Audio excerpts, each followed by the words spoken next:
All right. Welcome to our session with Cal Kappa on engaging with tribal communities. This is also known as collaborating with tribes.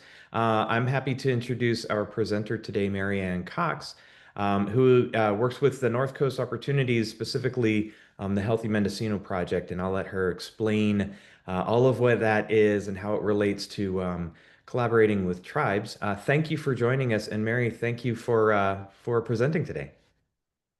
Absolutely. Happy to be here and thank you for the invitation. A special thanks also to Tiffany Gibson, my director, who connected me with Lawrence. And we just had a really rich conversation about my experience working with the tribal communities in Mendocino County. And so I'm really honored to be here today and to share about that and just to get to hear from all of you about your interest and also experience. Um, so I am the program manager for our local Accountable Communities for Health called Healthy Mendocino, which is a program of North Coast Opportunities in Mendocino County. And there's a long history for Healthy Mendocino working across the county as a county-wide collaborative. But my time in the role has been fairly recent, post-COVID for about the last year and a half. And when I came in, part of that role was to really look at who was part of our collaborative and who was sitting at the table and who wasn't sitting at the table and sort of this historical piece of the work that had been done across Mendocino County, really prioritizing different health initiatives. And one of the things that was really clear was that although we had some tribal communities representation, we didn't have a lot of participation and we didn't have a voice there. And it certainly wasn't an equitable voice because in Mendocino County, there are 11 tribes, and 8 of those are federally recognized. So that will sort of start the story of my journey in really connecting with and deepening Healthy Mendocino and the North Coast Opportunities relationship with tribes. So I think I want to first just share a little bit about my background to give some context to how I was able to come into this work, but then also to just say that I'm not an expert. I'm really just a person with an experience. And I'm really honored to be talking about my experience deepening the relationships within the tribal communities rather than there's something for me to teach. It's mostly about what I learned along the way and to share about the success that we did have and we are continuing to have. So I am a native of Mendocino County, and for the last really 15 years have worked in various roles around health equity, some in birth work, some in addiction treatment, and most recently with Healthy Mendocino with this collaborative group. And a lot of this work has come from a place of going into the tribal communities and being in a role of service. So I want to share that because I think that that helped to lay some of the pathways that allowed me to have some of the doors opened that may have been more challenging, could be challenging for others. Historically, I had worked as a nutrition coach teaching yoga and nutrition classes to elders and children. And I did that within the tribal communities across the county for about 10 years. And so there was some knowledge of sort of who I was and my approach that allowed me to come in my role with Healthy Mendocino. And I share that because I think that there can be the experience, especially for non-tribal people, that go in with an idea that you can walk through doors and make connections. And people can get discouraged if they don't have a sort of initial welcome or positive response. And so I think that it's really important to know that in my sharing, part of the part of the success was in the relationships that had been built previously. And I'll say, I will, you'll probably get tired of hearing me say the word relationships, but I think that, you know, if I were to even share anything in this presentation, the biggest component of really building on partnerships, if you will, are the relationships, because that is at the heart of and the essence of working within tribal communities. So, when we started this work, I was tasked with sort of two parts going into the tribal communities to talk about some grant opportunities that would be shared with North Coast Opportunities, but then also to talk about participating in a cross-sector collaborative that was our Healthy Mendocino governance structure. And as I approached the tribes, and my approach was to go in to each tribe and have a conversation, really with anyone that I could catch their attention. And what I found as I did that was that either I didn't hear back from folks that I reached out to or connected with, and or I didn't connect with the right person. And so the follow through sort of flatlined.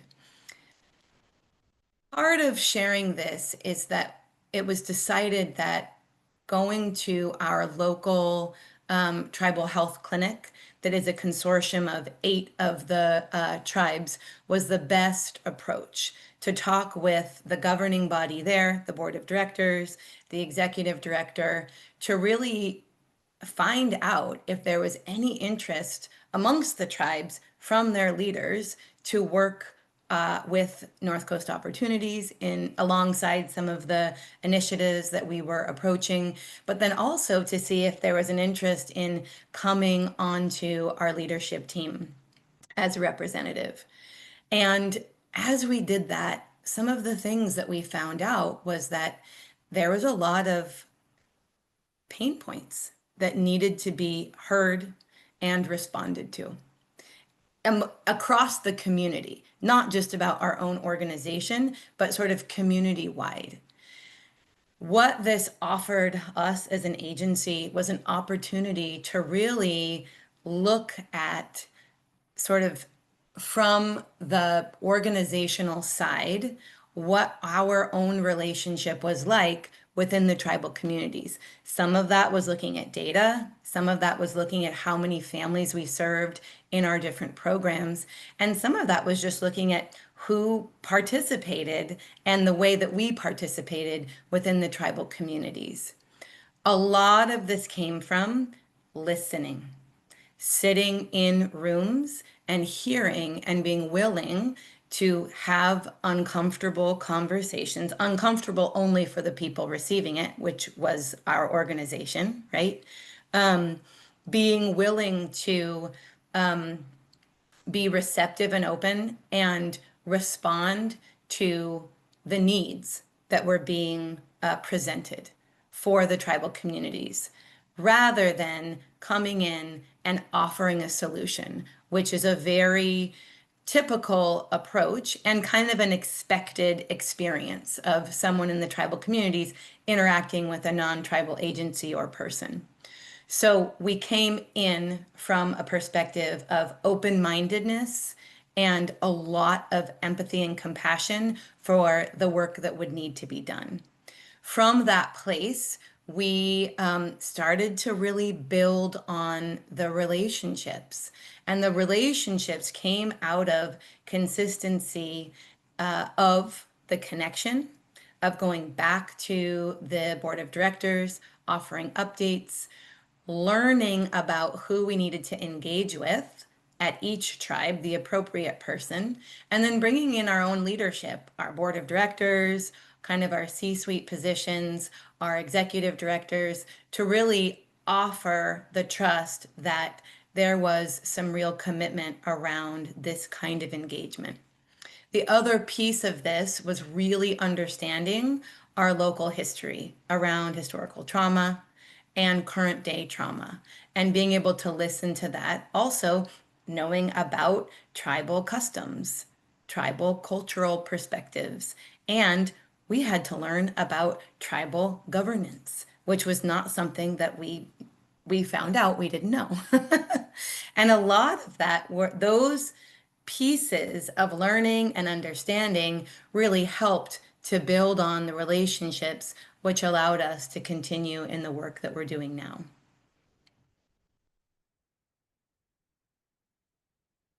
So, as we explored the opportunities to work within the tribal communities, initially we went in with kind of an offering of please come and participate in some of the things that we do. And what we found out was that there was actually an interest in the tribal communities to invite us in to come to events, to come and present to tribal members about programs that we had, to come and do enrollment fairs for tribal members. Part of this was to also participate in cultural protocols, practices, and traditions at the meetings that we had within the tribal communities. So we start our meetings now with a grounding practice and a prayer that is usually offered up to someone in the meeting to host those traditions. The other part of this that was really important was understanding that it wasn't really appropriate to have a staff person go and meet with a tribal chairperson, that it really showed true disrespect to the role of leadership that they held. And this was a big learning curve, I would say, for not only our own agency, but some of the other agencies that started to come in closer and want to do this work. There was still a lot of interest in sending staff or manager level roles to meet with tribal leaders.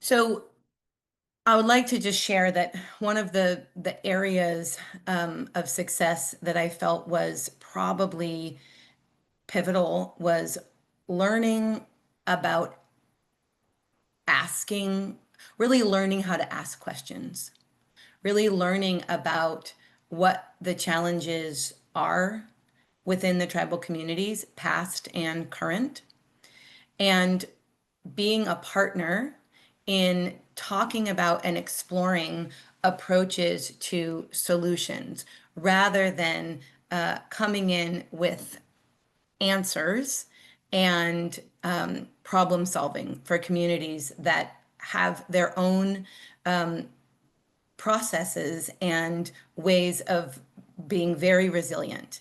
And so, I listed, a sort of three highlighted areas that are common in Mendocino County for our tribal communities. So limited resources, part of this is the geographical and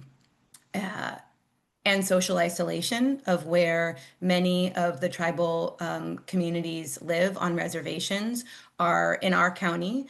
They are typically at least an hour or more from our city center where most of the resources exist, and most folks have to walk through doors to apply for services. The historical mistrust that has existed for many time across history, and current mistrust. So really building slowly and being very transparent about priorities and goals and finding out if you have permission to partner. I think that was a big component of the work that we did. We had to get really clear about what our own priorities were and what we were available to even offer and participate in as a partner.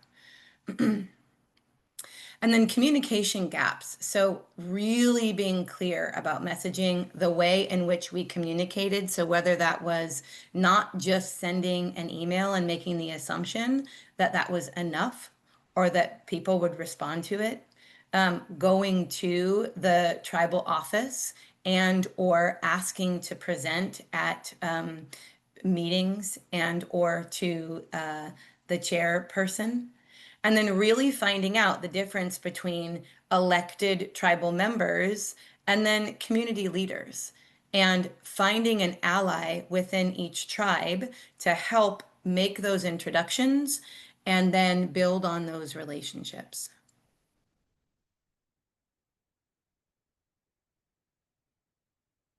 With the communication, just being really clear, direct, and transparent.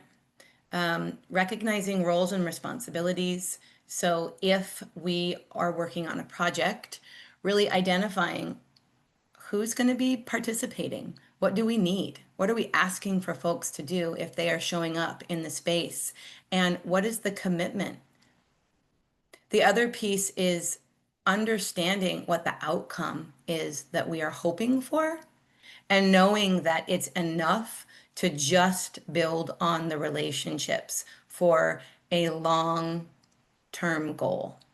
And then really having patience with the decision-making process and cultural differences around decision-making and also communication.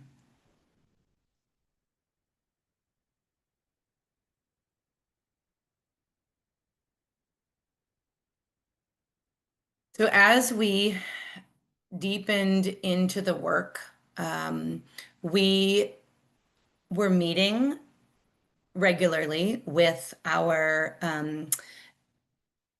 executive director from the Tribal Health Clinic. We had partnered with our local mental health provider, and North Coast Opportunities was the kind of main partner in the work. And we decided to come in closer to host an event that would be one of the identified areas was barriers to resources for the tribal communities. And so we started meeting weekly and quickly found out that even in just our three agencies and the different cultural norms just from the three agencies, that we had a lot of work to do. So we started to initiate conversations with the broader community, the broader tribal community. And so invited folks to come in to offer input around the work that they thought should be done from these core agencies within the tribal communities to reduce barriers for really access to resources. So part of this was identifying leaders and elders in the planning, making sure that the meetings that we were having would meet the needs of the folks that we were inviting, whether it was in person, hybrid, learning about having food, so cultural customs and norms, meeting at a place that was comfortable for tribal members, meeting at a place that was familiar. We met regularly at the tribal health clinic because that was a really familiar place and kind of a neutral meeting ground. And then we utilized local communication channels. So a lot of this was word of mouth within the tribal communities, some from program managers and staff, and some just from the folks who worked at the clinic, who lived on the reservations or were part of the tribal communities.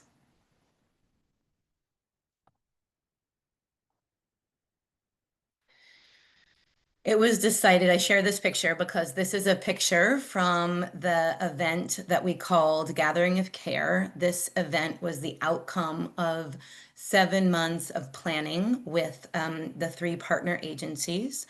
Many of these folks are leaders in the tribal communities, chair people, and also clinicians and many folks who really helped us to craft and curate a meaningful event that was offered to all direct service providers across Mendocino County and tribal members. So this came together through 7 months of weekly 2 hour meetings and talk about building relationships and really learning about one another, our differences, having hard conversations.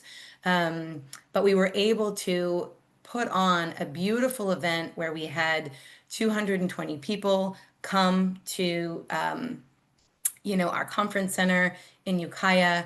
We had three different panel presentations that were led by tribal members, and they got to speak to the service providers about engaging with tribes and historical trauma. And it was just so powerful and meaningful. And it was an event that felt good. It was an event that felt like we were making some progress where there have been huge divides in the past. So there had been a request to keep the work going and to continue to have more events like this.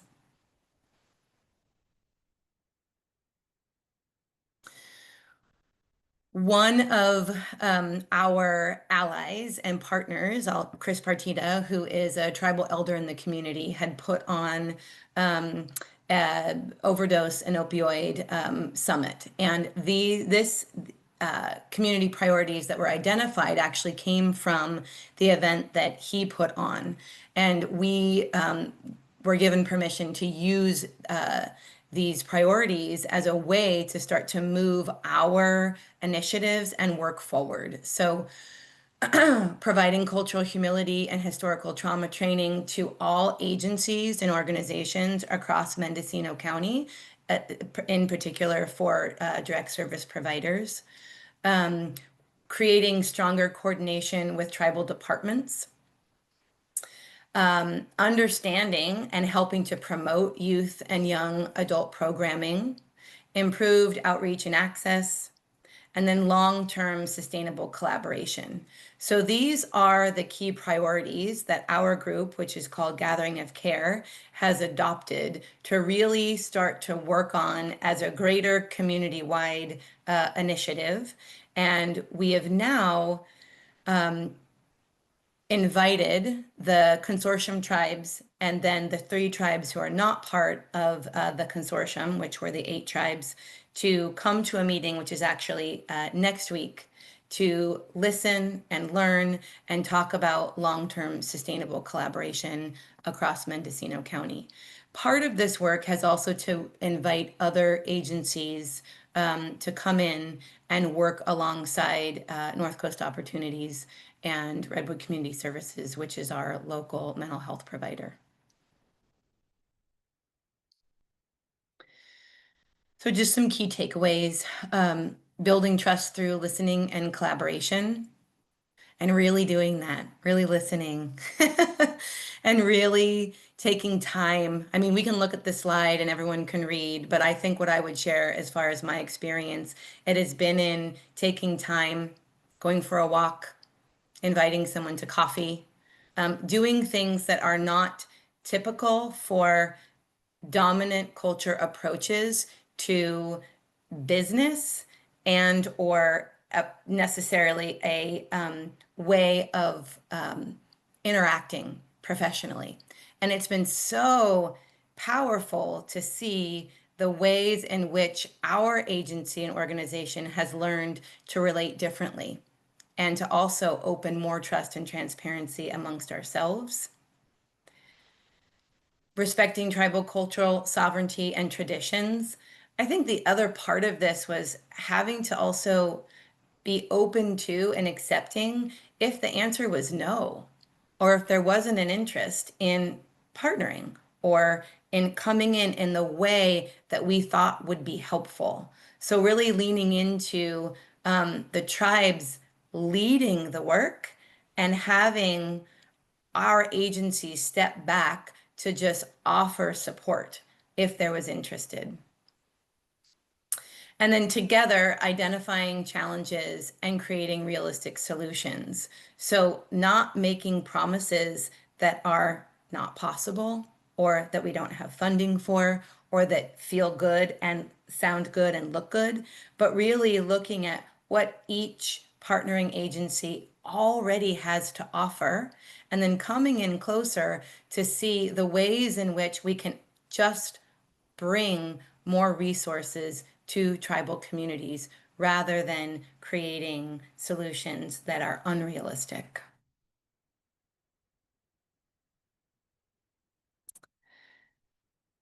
And I would say after a year, almost a year and a half of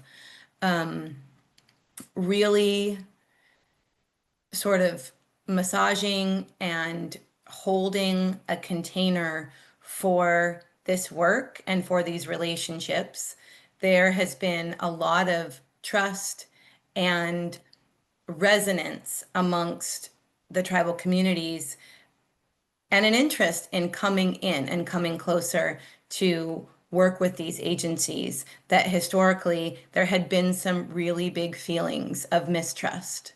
And the way that we are being shown that is that folks are coming to the table and we're being invited. We're being invited to events. We're being invited to present at board of director meetings. There is a warm welcome when we come, and there's an interest in collaboration. So I'm open to questions and yeah, thank you for the opportunity to just share my experience in the work. Thank you, Mary. And we had a couple of folks jump on while you were presenting, Madison and Linda. Thank you for jumping on. And I know Madison operates the Northern California Indian Development Council, just north of you, right? So happy to take any other questions, or Madison, if you've got some insight based on what Mary was sharing today, I'd love to hear about that too. Yeah, I wanted to share that as someone who grew up on a reservation. I grew up on Table Bluff Reservation out here in Lolita. I'm an enrolled member of the Wiyot tribe. Grew up on a couple of reservations, but I really appreciate your insightfulness about the trust and like kind of knowing the history. As someone, there's a lot of casinos around here, and there's this kind of little bit of judgment, and so then everybody assumes that we all get per capita. I come from a tribe that doesn't receive any per capita, or I take it back. We receive like $200 like every quarter, very minimal. And there's always been this kind of like, well, don't you guys have money when they seek out like services, And so even then though, there's still like people wouldn't be requesting and reaching out to services they didn't need it. And so like that's kind of like that last stop. But overall, I think your presentation was very thoughtful and insightful. I was trying to think of ways like how I would present it, but coming from the community, it's different than a perspective of somebody who's coming into the community. So I really did appreciate your presentation, and I think you hit a lot of high points. One point that I thought was really significant too was like reaching directly out to the tribal chairman. Not because it's the hierarchy, but sometimes the chairman, I sat on my council for a term, and the chairman gets a lot of stuff across his desk, and I've always like told people, I'm like, go to the people, like that's, have town halls or just have a community event, or just have, as you mentioned, just so, to meet people where they're at and not just necessarily always going to the chairman itself. And the chairman may sometimes not, there could be a difference of living, in that sense. So I think this perspective overall as well it could be different. But no, I really did appreciate your presentation. I think you did hit a lot of like the highlights of, connecting with tribal engagement with tribal people. Thank you. Thank you, Madison. I really appreciate that. Cool. Does anybody have any questions of Mary? You were pretty thorough, but it's it's something that you mentioned, and I think maybe as we were talking earlier on, you talked about a very long um, relationship building process of biweekly meetings, 2-hour sessions with a particular project. Can you talk a little bit about that? Like how did you realize that you needed to do that, and then maybe some of the learning points that you had along the way? Yeah, absolutely. And I will also, I'll open it up just because Tiffany Gibson has really been a partner. And we've just been eyes wide open. I would say eyes and hearts wide open in this experience. Yeah, I think, as I was reflecting on just sort of preparing for this presentation, I was remembering some of the experiences. I worked for a tribe, and I was remembering some of the experiences that I had being on the land, like being on the reservation for, a 40-hour work week, and how that experience changed me and taught me a lot about presence and slowing down. And that was one of the key components to the work that Tiffany and I have been able to do over the last year and a half, was that we it became really clear that we needed to meet every week, even if our calendars, right? Like we live by these, and even if the calendars felt burdensome and full, because as we were meeting, coming together with not just sort of like we had these cultural differences that were so clear when we were in the space together, our own culture and then the culture of the organizations that we were coming from. And so we would have these rich and deep conversations and explore all these ideas about what could be done, right? And part of that was identifying not so much as far as NCO or RCS, but really listening to the executive director who represents the Tribal Health Clinic, the identified needs and priorities of people living in the tribal communities. And so then it would be sort of like this, exploration of all the things we could do. And then we would come to the end of the meeting, and there wouldn't be any clarity about what it is that we needed to do, or sort of the next step.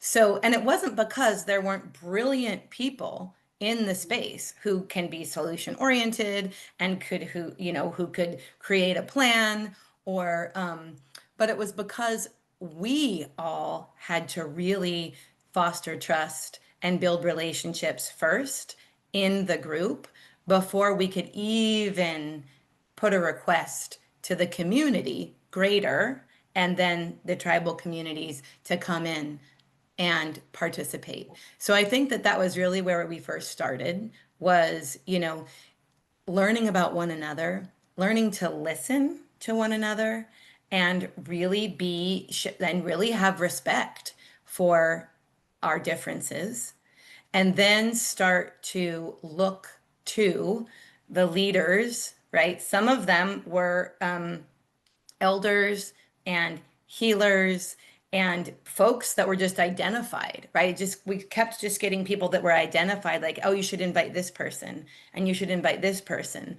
And so we started to bring in different really key people in the different communities to come to the meetings, because each tribe operates very differently.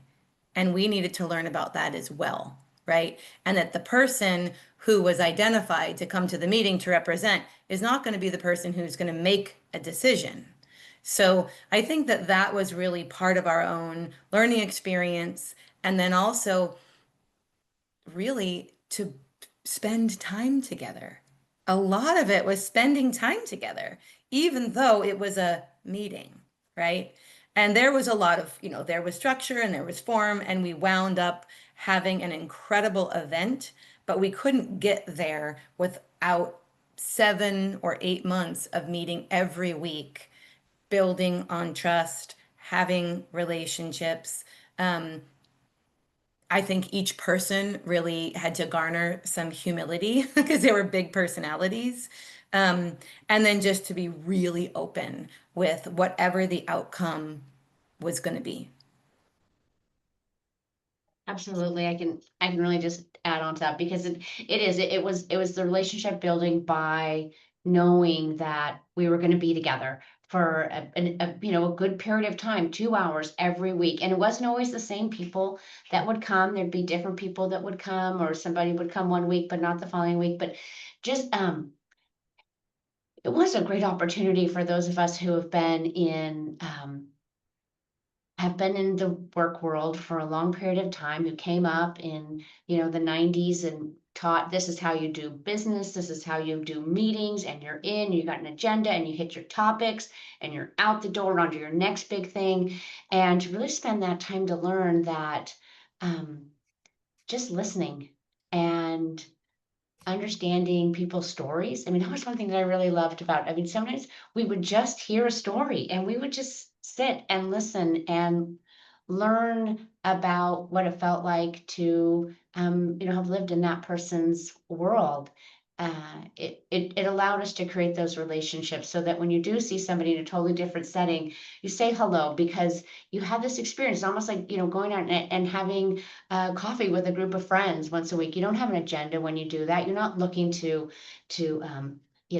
come with outcomes. You're looking to just spend time and get to know each other. And I think that's what we're seeing now as we, get ready to have our first leadership team meeting next week.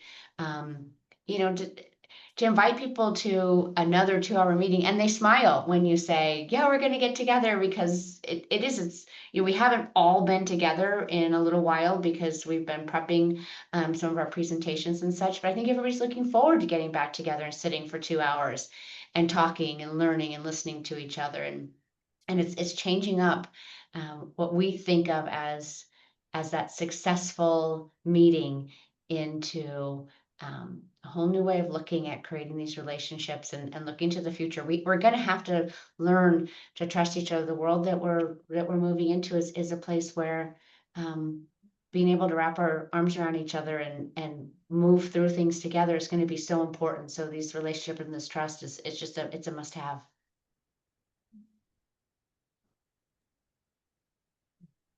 If I may, I just wanted to thank you both for your insights and experiences. All of this has been so helpful. I think a lot of times, especially as a public agency, we focus on solution to anticipated needs, and we have that ready. And we don't really first build relationships and listen and build the trust. So this is, it's really rudimentary if you think about it.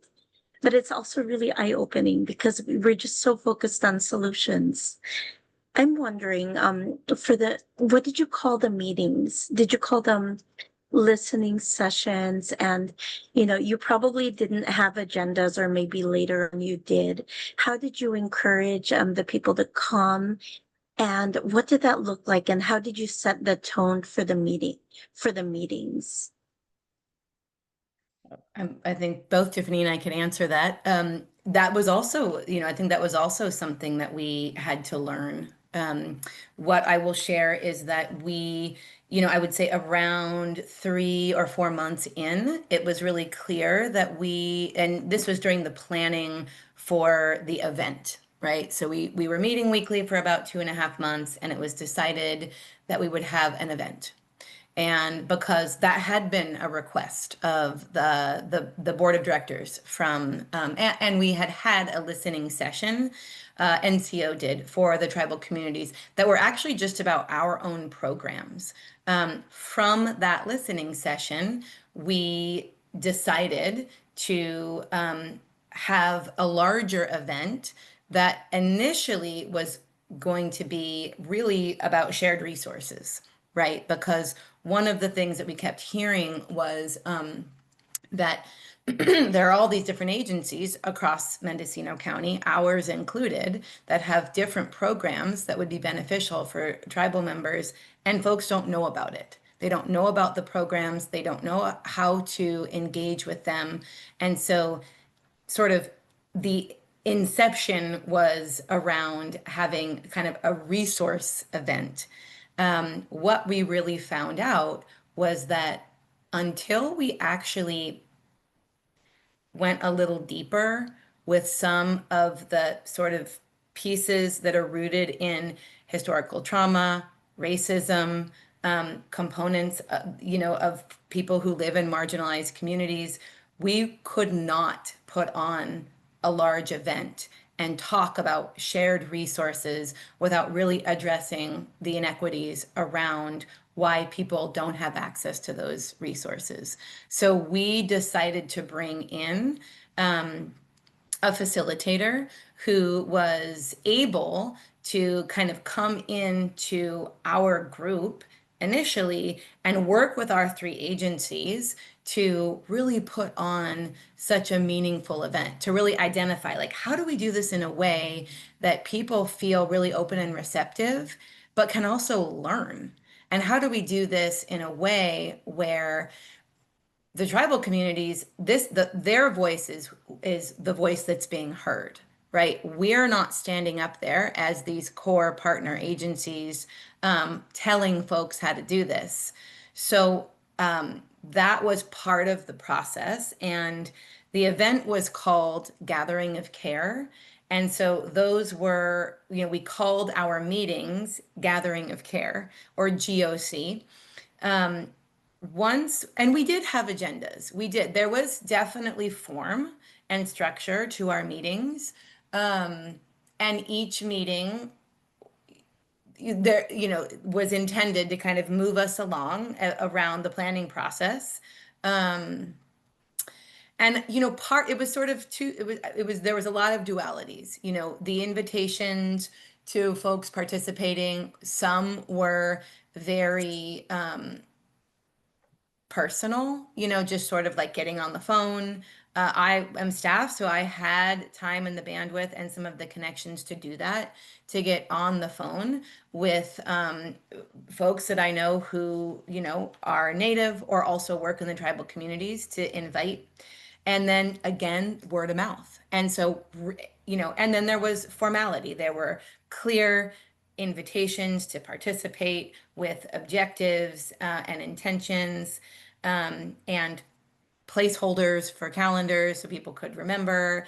But I think that most of it, that we never had the same group of people at each meeting. There was always someone new, which was actually really interesting because we got so much different input.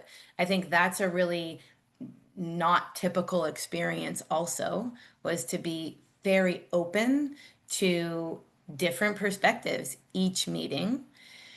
And then also this piece around like having food, right? Like sharing food, like, and not just like a pastry, but like having enough food and having time for people to talk to one another and share about their lives. So not just being in this sort of one-dimensional, like, I'm Marianne, I'm a program manager, but I'm a mom and I do this, and how are you feeling? And, so there was really a lot. The trust building, I think, came in some of the like exercises that our facilitator brought to us around non-typical practices to get to know each other. And then our own, really identifying our own discomfort in showing up in that way, because we wanted to like get things moving. So now it's just what we do, how we start our meetings.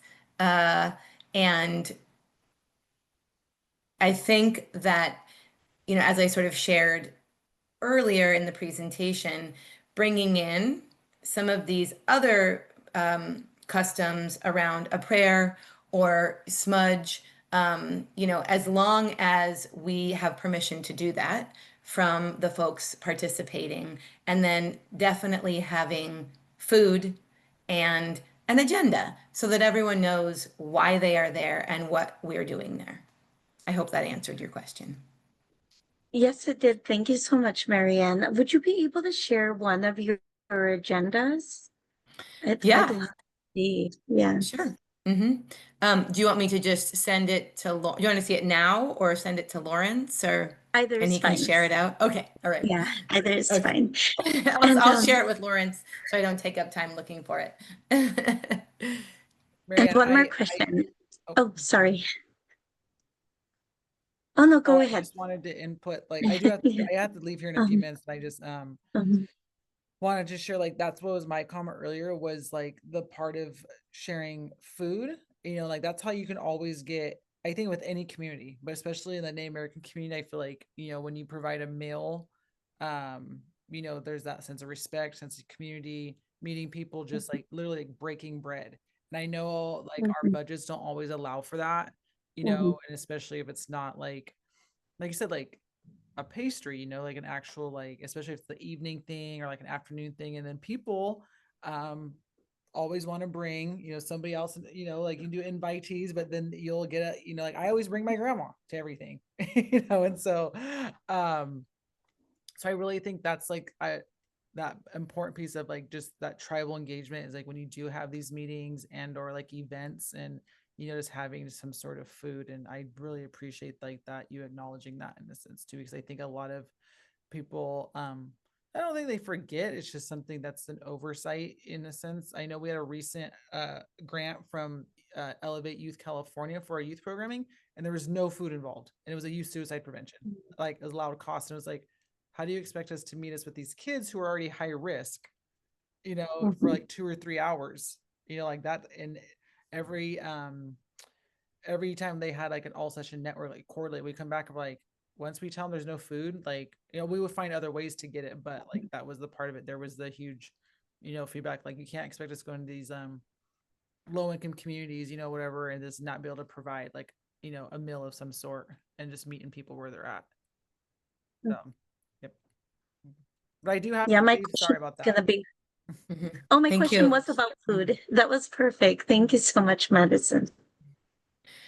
I think also just, touching on the food piece, I think that if we were to really look at the long-term impacts of, I mean, I wouldn't even, long-term as far as, what is moving and shifting in Mendocino County for us.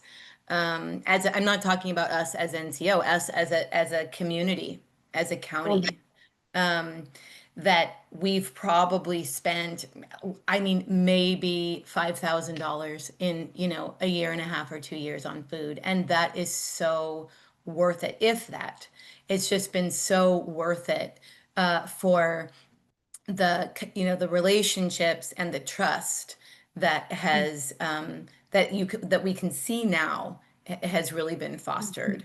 And I think too, the other piece around providing food is that it's another experience. All of this is experiential, right? Rather than it just being like, we're going to have a meeting. It's more about what's the experience for a non-native person to be or to witness food insecurity, right? Or someone who doesn't have food insecurity.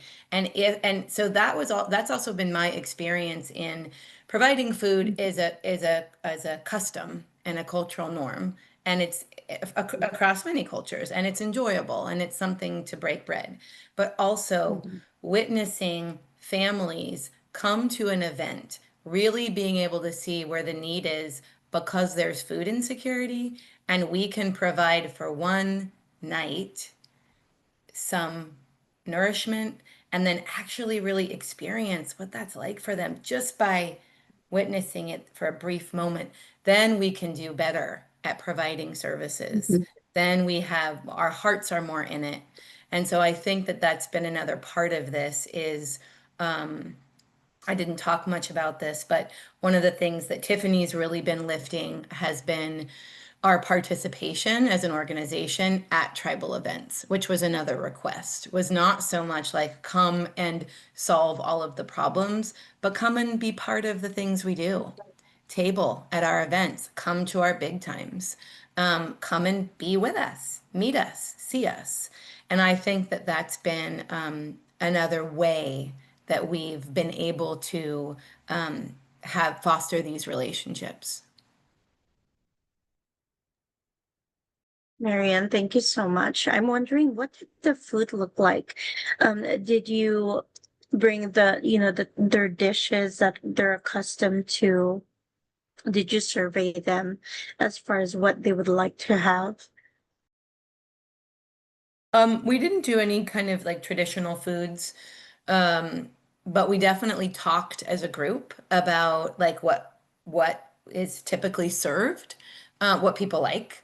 For one of our, and so that was definitely something to be considered.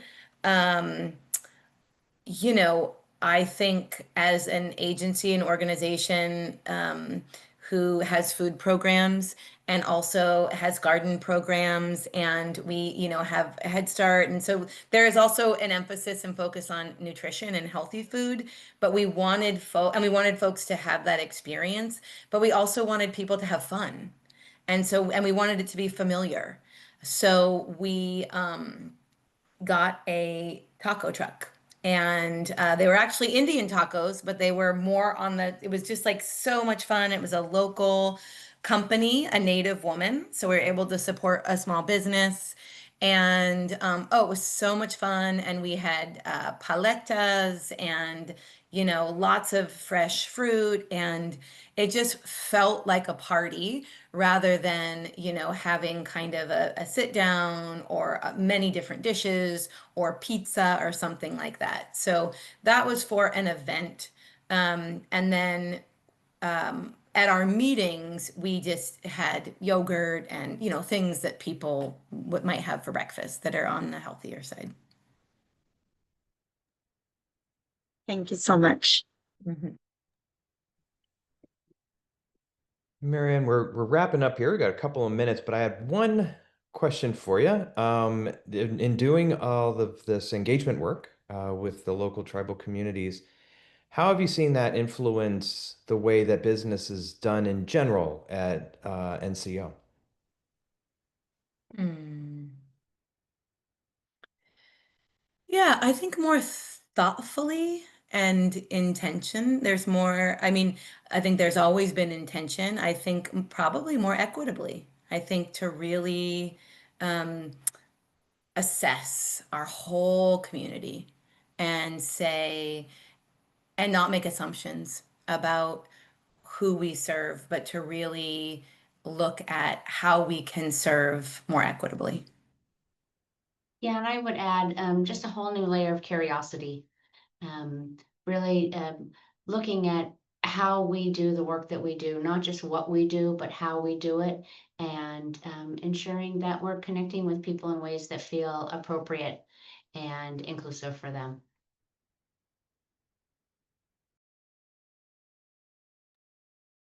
All right, glad to hear it. That was nice.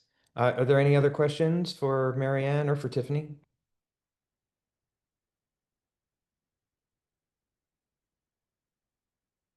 Okay. Well, with that, thank you very much for taking a little time out of your day to teach us something new.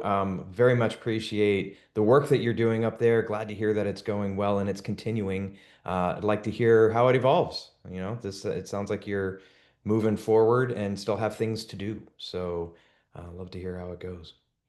Thanks, everybody. Thanks so much. Bye-bye.